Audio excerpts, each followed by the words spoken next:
One of the accused ringleaders behind Operation Low Loyalty is now behind bars. And tonight we're learning more about the major drug bust and about the fentanyl, one of the deadly drugs taken off the streets. Will Rio joins us with that. So, Will, what have you learned?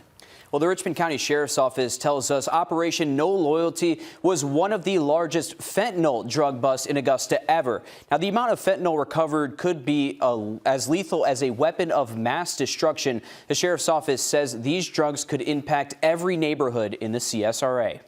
These pictures are a shocking reminder of an uphill fight law enforcement face every day. You're seeing a lot of it now. I would tell you 10 years ago, wasn't nearly as prevalent as it is now. He's talking specifically about the 7 million milligrams or the 15 pounds of fentanyl seized in this bust. According to experts, it only takes 2 milligrams to kill one person. The drugs were a powder, meaning it would be mixed with other drugs. The average citizen, they don't realize that, whether you're shot by a gun or you're overdosed by fentanyl, you're still just as dead. The drugs in this picture were taken from nearly 50 locations across Augusta.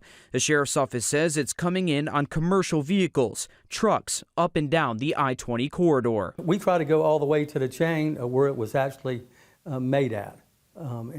What we try to do is, and for the trafficking patterns here in Augusta, the source city is usually going to be Atlanta, is where all the fentanyl, most of the fentanyl is coming from. And then when you leave Atlanta, tracing it back to the source, then it's going to probably be southwest border, probably somewhere in Texas, and then on to Mexico from the lab. Clayton says every major city is receiving these drugs from Atlanta in a 300 to 500 mile region. I'm a firm believer that every time we do take off a certain amount of drugs like that, especially a large amount like this, there is a diffusion of benefits.